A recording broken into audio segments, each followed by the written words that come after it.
주거복지 실현과 지속가능한 사람 중심의 서울을 만들기 위해 주택공간위원회는 제도 개선 등에 앞장서고 있는데요. 서울 시민들의 삶의 질 개선을 위해 이번 임시회에서는 어떤 안건들이 오고 갔을지 그 현장으로 떠나봅니다. 아파트 단지나 주상복합단지 내 건물 사이로 누구나 이용 가능한 길을 공공보행 통로라고 합니다. 최근 개방형 단지 조성이 일반화되면서 재개발, 재건축 등 신규로 개발되는 주거단지에 공공보행 통로가 크게 늘고 있습니다. 공공보행 통로 운영에 있어 지역권과 지상권 등 법적 권리의 명확한 설정이 필요하다는 의견이 나오고 있는데요. 행정기관과 주민들 사이에 적극적인 소통도 요구되고 있습니다. 공공통행료 조성으로 용적료 인센티브를 받아서 재단장의 이익을 보는 것이니까 재단상 이익과 공공성 확보의 균형을 위해서 주민 설득 및 협력 유도를 위한 구체적 방안을 마련해야 될 것 같아요. 현재 서울시와 산하기관, 자치구 등 117개 기관에서 운영하고 있는 CCTV는 약 20만 대에 달합니다. 서울시는 2026년도까지 CCTV의 100% 지능형 전환을 목표로 하고 있는데요. 그만큼 CCTV가 범죄 예방과 시민 안전에 큰 역할을 하고 있다는 얘기죠. 이런 CCTV 활용 범위를 좀 더 확대해 도시 안전을 강화하자는 의견이 나왔습니다.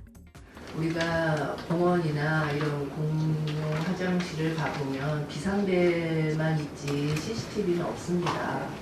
이 화장실에도 어떤 이미지 상으로만 보면 이분이 뭐 갑자기 이렇게 쓰러진다거나 아니면 뭐 위협을 당한다거나 이런 것 정도는 파악할 수 있는 어떤 CCTV가 있지 않나, 뭐 그것도 한번 좀 살펴봤으면 좋겠습니다.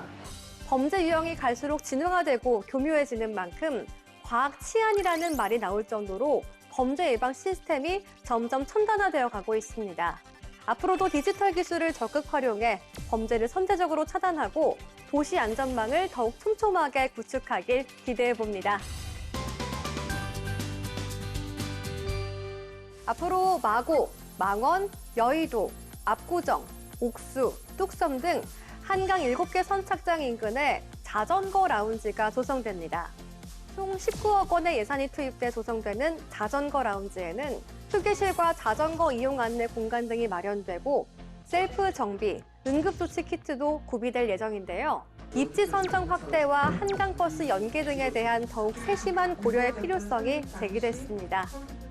지금 이제 설명해 보면 강남북의 한 개소씩 지금 위치가 선정됐다라고 이제 설명을 하시는데 사실상 이게 서울의 좀 동쪽에 조금 치우쳐져 있다는 생각이 들어서 꼭 그 예산 확보에 좀 노력을 주셨으면 좋겠다는 생각이 들고 서울의 그 서부 지역 쪽에도 뭐 강서든 뭐 또는 뭐 마포든 뭐 이쪽에도 좀 입지를 잘 좀 고려해서 선정을 좀 했으면 좋겠다는 생각이 들고요. 자전거 라운지 주문이 잘 돼서 효과가 있다고 치면 여러 가지 선착장 부분도 많이 할 것 같은데 너무나 그 접근성이 부족합니다. 교통으로 하는 버스가. 그다음에 이 대체 일환일 수도 있다고 생각하는데 이걸 잘 고려하셔가지고 서로 그 유가비사끼리 잘 상의하셔가지고 좀 잘 하시기 바랍니다. 한강 자전거 라운지 조성으로 시민들의 자전거 이용이 더욱 확대될 것으로 보이는데요. 탄소 중립 실천이 사회적 이슈가 되고 있는 요즘 시민들이 저탄소 녹색 소비를 실천하며 건강을 지킬 수 있는 좋은 계기가 되길 기대해 봅니다. 심각한 기후변화와 환경위기는 단순한 미래의 우려가 아니라 현재 우리가 살고 있는 도시에 실질적인 영향을 미치는 현실이 됐습니다.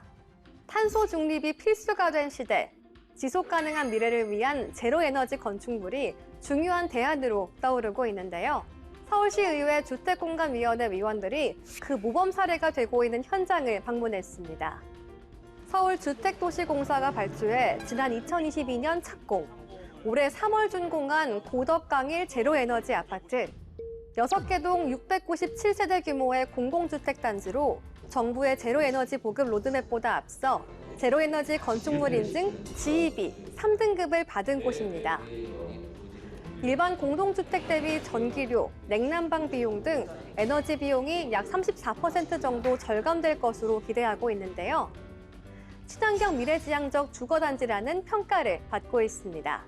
앞으로 대한민국의 제로 에너지 가스의 시기가 어디까지 갈지, 미래의 주거가 어떻게 갈지 좀 기대되는데요. 선도하는 주택 시장을 또 지위를 선도하는 SH가 대시겠다 했으니까 앞으로 또 어떠한 단지의 임대 주식을 어떻게 할지 모르겠지만 계속 선도해 나갈 수 있는 그 기조를 좀 유지했으면 좋겠고요.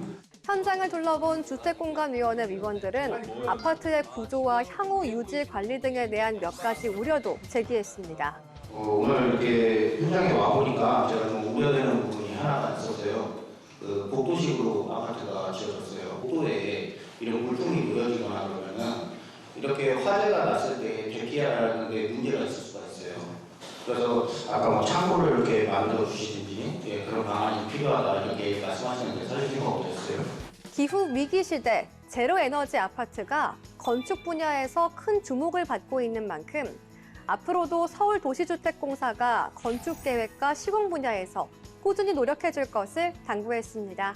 단점 부분을 좀 보완을 해서 다음 시공할 때는 장점만 좀 살려서 건축 행위를 했으면 좋겠고요. 그다음에 건축 행위를 하는 과정 속에서 지역 주민들과 또 그다음에 또 의회와 그리고 또 많은 시민들과 같이 소통하고 공유를 했으면 하는 바람이고요.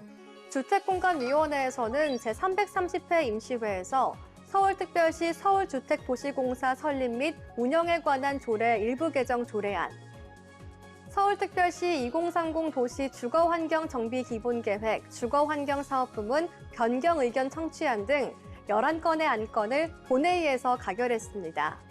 앞으로도 서울 시민이 더 편안하고 안전하게 살 수 있는 공간을 만들기 위한 주택공간위원회의 활발한 의정활동 기대하겠습니다.